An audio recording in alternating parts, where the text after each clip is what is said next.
કલાકાર દેવાયત ખવડે ખખડાવ્યા છે હવે હાઈકોર્ટના દ્વાર। હુમલા મુદ્દે પોલીસ ફરિયાદ ન નોંધાતા હાઈકોર્ટમાં તેમણે અરજી કરી। આરોપી સામે ફરિયાદ નોંધવાની દેવાયત ખવડે માંગ કરી છે।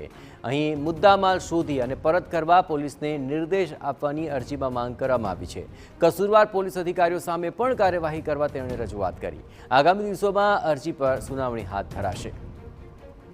आज मामले વધુ વિગતે વાત કરવા માટે જોડાઈ રહ્યા છે ટીવી9 સંવાદદાતા રોનક વર્મા। રોનક, દેવાયત ખવડ છેલ્લા ઘણા સમયથી આ મામલે અનેક માધ્યમો થકી તો કહી રહ્યા હતા, પરંતુ હવે હાઈકોર્ટ સુધી પણ પહોંચ્યા છે। તેમની અરજીમાં કઈ કઈ બાબતોનો ઉલ્લેખ છે?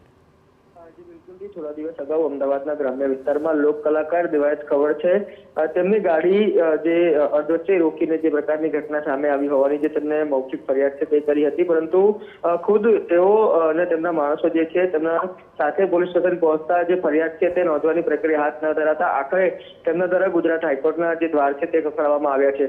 મહત્વની વાત છે કે દેવાયત ખવડે કરેલી અરજીમાં જુદી જુદી રજૂઆતો છે તે કરવામાં આવી છે, જેમાં કસૂરવારો સામે યોગ્ય પગલાં લેવામાં આવે। ન માત્ર એટલું પરંતુ જે પોલીસ અધિકારીઓએ તેમની ફરિયાદ નથી લીધી તેમની સામે પણ જે કાર્યવાહી છે તે કરવામાં આવે। આ ઉપરાંત જે તેમના મુદ્દામાલનું નુકસાન થયું છે તે અંગે પણ યોગ્ય દિશા નિર્દેશ આપવામાં આવે।